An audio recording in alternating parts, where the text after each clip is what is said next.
Well, everyone, it's the very next day, and I had a bit of a day where I don't feel like being at the repair shop today. And because I had somebody that wanted to come look at a fridge, but they meant they wanted to look at it, not buy it. But the way they said it, there was some miscommunication where it seemed like they actually wanted to buy it, but they just wanted to look and window shop. And so it's like, you know what? People are being so flaky right now that I'm going to focus on this. So in yesterday's video, I did in 1 hour and a half what took me like a month the first time I started doing this.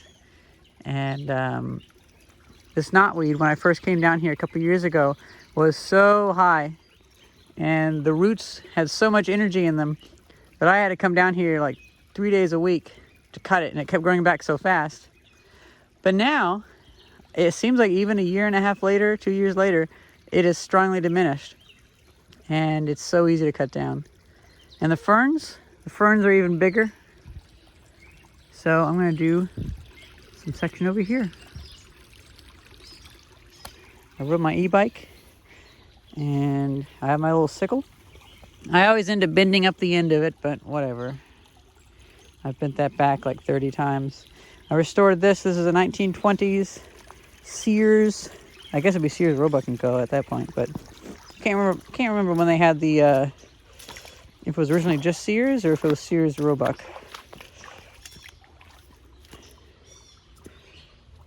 I'm actually going to leave these kind of tall like this, so if there is much energy left in the root system, the rhizomes, then it'll focus on growing on that. Then it'll be easy to come and cut it down again. Probably just do that next week, to be honest. What I like is, now that I come back to this, there's a lot more of this other plant life here, because before it was kind of barren a little bit. And yeah, makes me so happy to see these plants. I still have some knotweed amongst them, but I don't want to stress the ferns too much, because I imagine they're kind of a weak plant. You know, before I move on to the other area, though. The nice thing is you don't even really need this to be all that sharp. I'm killing them with proximity,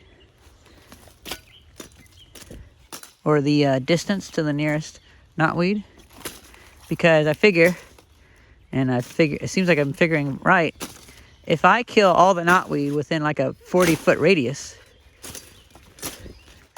then the plants don't come back nearly as well. Even the root system is all upset. So by me widening the radius... Oh, hey!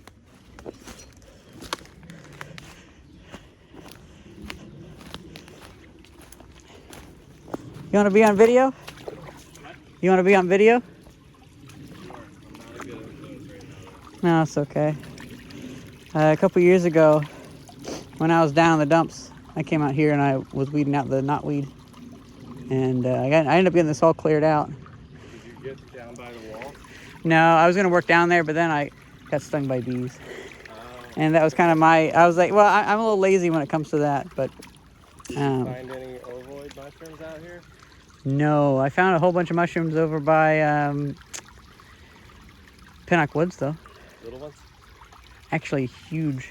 Giant puffball mushrooms and stuff like that. And oh, nice. A bunch of other stuff I still need to observe. Rick, who lives right there. Yeah. He showed me a puffball in his backyard one time. Oh, he lives over there. It's Cool. the size of a freaking basketball. Yeah. Yeah, it was right there. Cool. All right, well, I'm heading to the studio. Cool. Bye.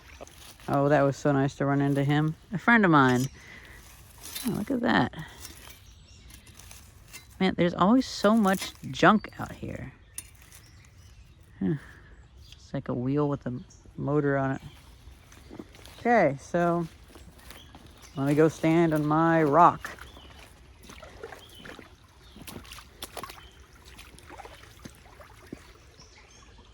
And then I'll go to the next shot after I've done some work.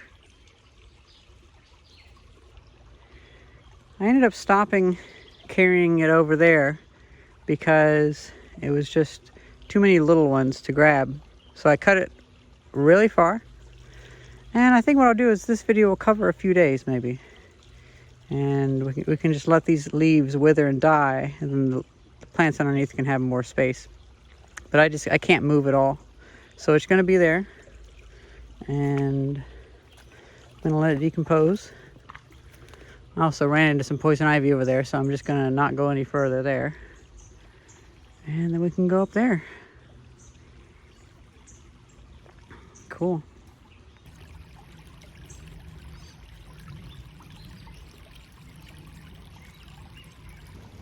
Hello everyone. So it's been 2 days, and unfortunately the pollen is it's getting me pretty bad. There's a lot of wind, it's just blowing a lot of, honestly, even dust. So I don't know how much I'll do, but I'm hoping to work on that part over there.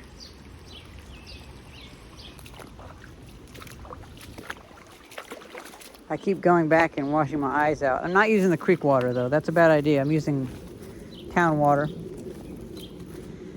I think over here, since there's so much, I should just chop it and leave it. And the leaves, they'll wither well enough. I really should get my scythe repaired.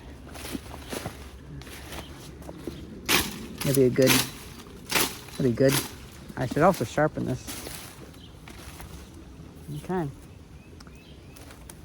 So over here, I'm trying not to cut this plant, which I believe is a tree.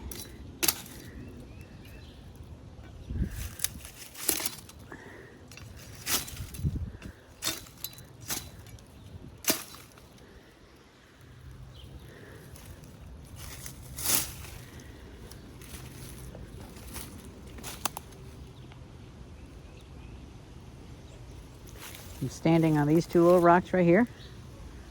I'm gonna do a little bit, and then we'll see the view. I actually ended up getting on a phone call with Thais to see if I had any more messages on Facebook, because I don't want Facebook on my phone. And we had a nice chat. 2 people were interested in a Casio keyboard I had. I got so much done. Me and Thais just talked for a bit. The pollen, it's funny. I took one look at my phone after it's been like only 10 minutes. My phone just has all this, it looks like salt was thrown on it because it's all the pollen. The trees are going crazy. Everything's going crazy. But I cleared all this, and this is gonna have a big effect. I did my best to keep stuff like this unharmed. Then this, was it like an evergreen or whatever the term would be? Kept that unharmed. I'm pretty much keeping all the plants unharmed, and it'll be easier to tell once there's not so much of this stuff. But then we're getting over here.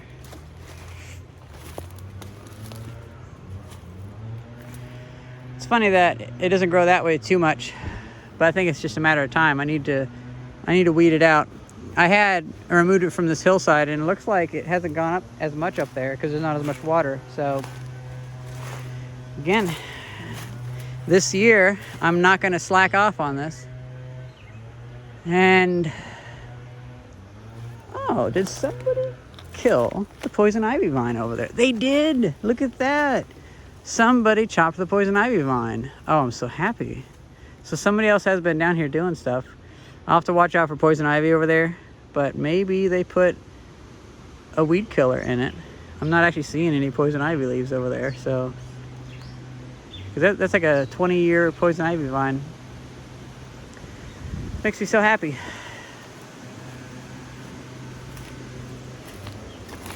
It'd be nice to learn if people were out here cutting last year, but I don't think they were. They cut further down. Oh yeah, I forgot to mention, the day before yesterday, the beginning of this video, I felt so inspired by my friend who came and visited me at the park that I decided to revisit the section further down that has the knotweed on the stone wall. I had tried doing that before off camera, but then I got stung by a bee, and I'm like, I just don't want to do that area. I'll stick to up here. But let's go take a look at what I did. So this was all old growth knotweed up to here. It's like 6 feet, 7 feet tall. And I cleared it. Now I know this won't do a whole lot, but this has been taking this over rapidly because I've only cut it down here once, and other people stopped cutting it. There's a bit of poison ivy over there, so I'm going to be careful with that. But look how withered this stuff already is. And if you just let this stuff dry out, it'll die. It'll die perfectly fine. It's also been growing through the wall here. I broke off a few of the big nodules and threw them over there. But this is like a forest you couldn't see over here. I'm hoping I can also take this under my wing, and because this is really beautiful. I think I had one video of me doing it before. It's gotten even worse actually, which makes me sad that it's gotten worse over here. There's hardly any over here before, I think.